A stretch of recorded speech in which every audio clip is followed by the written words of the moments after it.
संपूर्ण भारत की आवाज़ सुनी जाएगी, सबको मिलेगा न्याय, आपकी आवाज़ सीधे पहुंचाएगी सरकार तक। आज सुबह टाइम्स न्यूज़ नेटवर्क नई दिल्ली आपको समर्पित।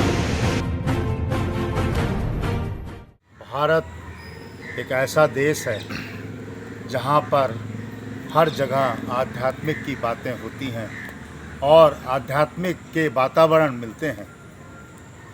आप सब लोगों को मालूम भी होगा और बहुत अच्छा भी लगेगा कि हमारे भारत में मध्य प्रदेश के पास एक ज़िला है अनूपपुर।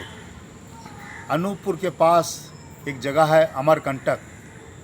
उस अमरकंटक जो कि समुद्र तल से उसकी ऊंचाई लगभग 1065 मीटर है और उस स्थान पर भगवान भोलेनाथ शिव की बेटी नर्मदा का उद्गम हुआ है और उसके साथ दो और सहायक नदियों का उद्गम हुआ है, मगर नर्मदा नदी वहाँ पर एक छोटे से कुंड से निकलती है और आगे चलकर एक बड़ा रूप ले लेती है और नर्मदा नदी के नाम से जानी जाती है।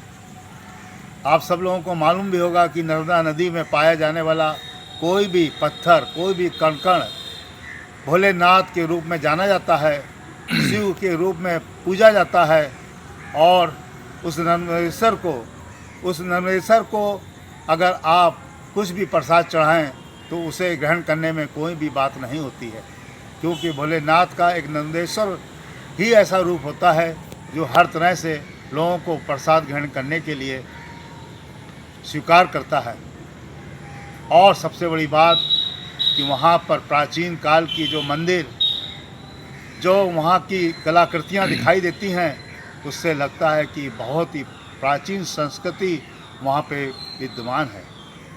ये जगह जो है विंध्य और सतपुड़ा जो पर्वत श्रृंखला है उसके मध्य में जहाँ पर मिलान होता है दो पर्वतों का, उसमें अमरकंटक स्थित है। वास्तव में अमरकंटक ऐसी जगह जहाँ आध्यात्मिक और दर्शनीय दोनों चीज़ें मिलती हैं। साथ ही साथ सबसे बड़ी चीज़ कि वहाँ पर जो है सरता हरियाली घना जंगल होने के कारण वहाँ पर बहुत सी ऐसी आयुर्वेदिक की चीज़ें मिलती हैं जो लोगों को जीवन को स्वस्थ रखने में मदद करती हैं। जब भी आपको कभी मौका लगे आप अमरकंटक की यात्रा करें, वहाँ के प्राकृतिक चीज़ों को निहारें और देखें कि कितना सुंदर प्राकृतिक नज़ारा है। और हमारे देश में ऐसे बहुत से प्राकृतिक नज़ारे हैं जहाँ पर लगता है कि प्रभु ने कैसे इसको बसाया, कैसे इसको ऊंचा स्थिति में लाकर इसको रखा और कैसे लोग यहाँ पर दर्शन करके यहाँ पर आशीर्वाद पा रहे हैं। ऐसे रमणीय स्थल, ऐसे आध्यात्मिक स्थल वास्तव में बहुत ही अच्छे लगते हैं जब समय मिलता है देखने में कि वास्तव में हम कितनी अच्छी अच्छी चीज़ें जो है अपने देश में पाकर धन्य हैं, जो हमें कहीं और नहीं मिलती। आइए हम सब लोग जब भी समय मिले अमरकंटक की यात्रा करें। और अमरकंटक यात्रा पहुंचने के लिए हमें बहुत से साधन हैं, रेलगाड़ी के माध्यम से, वायुयान के माध्यम से, रोड के माध्यम से, और जैसे भी हो आप पता लगाकर अमरकंटक पहुँचें। आपकी सुविधा अनुसार वहाँ पर सुविधाएं हैं। आप अमरकंटक पहुँच के माँ नर्मदा के उद्गम का आशीर्वाद पाएंगे और सबसे बड़ी बात वहाँ के जो घनघोर जंगल है उसको देखकर प्रकृति को निखारेंगे, धन्यवाद देंगे कि वास्तव में कितना अच्छा प्रकृति ने ये उद्गम बना रखा है माँ नर्मदा का, जहाँ से माँ नर्मदा सरता नदी बहकर आगे हमारी चलती है। आइए हम सब लोगों को हार्दिक बधाइयाँ और धन्यवाद देते हैं कि जब भी मौका लगे इस अमरकंटक स्थान को देखने के लिए अवश्य समय निकालिए और लोगों को चर्चा करिए कि ऐसे आध्यात्मिक स्थान पर अवश्य पहुंचना चाहिए। आप सब लोगों को शुभ यात्रा के लिए, अमरकंटक के लिए हार्दिक बधाइयाँ और शुभकामनाएं।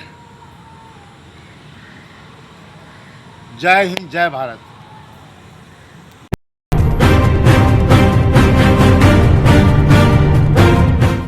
हमारे देश में हर जगह पर प्रभु श्री हनुमान जी की मूर्ति, मंदिर, मठ आपको मिलते हैं।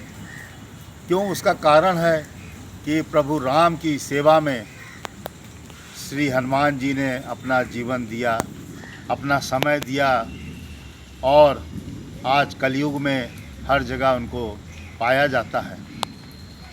देखा जाए तो भारतवर्ष में ही नहीं, देश के बाहर विदेशों में भी, कई देशों में जो हमारे देश के बाहर पता लगता है, मालूम होता है, देखा जाता है, सुना जाता है कि प्रभु श्री हनुमान की मूर्तियाँ, मंदिर, मठ स्थापित हैं। आखिर क्यों? उसका कारण सेवा भाव। जिसने सेवा भाव से कार्य किया उसका नाम हरदम अमर हो जाता है। उसका नाम अमर हो जाने के साथ साथ उसके भाव से लोग उसको पूजते हैं। आज प्रभु हनुमान जी हम सब जगह देखते हैं, उनको पूजते हैं और वास्तव में देखा जाए तो वो कलयुग के हमारे ऐसे जीवित देवता हैं जो हम सब लोगों को आशीर्वाद देते रहते हैं और आशीर्वाद के साथ हम सब लोग स्वस्थ रहकर प्रभु राम के गुणगान गाते रहते हैं। ये तभी संभव है जब श्री हनुमान जी हम सब लोगों को आशीर्वाद देते रहते हैं। आप सब लोगों को मालूम होगा कि भादो का जो महीना होता है उसमें हनुमान जी की बहुत ही पूजा होती है और उसका हर मंगल अपने में बहुत ही महत्वपूर्ण होता है। हर मंगलवार को मंगलमय जीवन व्यतीत करने के लिए लोगों की भीड़ मंदिरों मठों में लगी रहती है और ख़ास तौर से भादों का जब आखिरी मंगलवार होता है तो उस दिन तो बड़े मंगल के नाम से बहुत बड़े बड़े भंडारे, बड़ी बड़ी पूजा और विशाल लोगों की भीड़ इकट्ठी होती है। उसका कारण कि हम उस बड़े बजरंगबली बाबा को, उस बड़े मंगलवार को आशीर्वाद पाने के लिए वहाँ इकट्ठा होते हैं। उनके दर्शन पाने के लिए लाइन में लगकर जी जान से उनको निहारते हैं और वास्तव में देखा जाए तो प्रभु की सेवा का ही ये असर है कि प्रभु ने सेवा की, आज सब लोग उसको मान रहे हैं। इसलिए जीवन में जिन्होंने भी सेवा भाव से कार्य किया है उसका नाम वास्तव में रोशनमय होता है और वो व्यक्ति हरदम जिंदा माना जाता है, भले ही वो इस धरती पर हो या ना हो, मगर सेवा भाव से वो जीवित माना जाता है। इसलिए हम लोगों को आज इस मानवीय संवेदनाओं को देखते हुए अपने मानव इंसान की सेवा करने में लगा रहना चाहिए और उस इंसान और मानव की सेवा से ही आज हम सब लोग आगे बढ़कर अपने इस मानवीय इंसानियत को आगे बढ़ा सकते हैं। और ये बहुत ज़रूरी है कि हम इंसान को इंसान समझें, मानव को मानव समझें और उनकी संवेदनाओं को अपना समझकर उनके साथ सहयोग और बहुत ही प्रेम भाव से उनको साथ हम व्यवहार करें। यही हमारे जीवन का एक सार होना चाहिए। जय हिंद, जय भारत। नमस्कार दोस्तों, मेरे चैनल को सब्सक्राइब, लाइक करें और आइकॉन को जरूर दबाएं ताकि आने वाले वीडियो को आपको नोटिफिकेशन मिल जाए। धन्यवाद।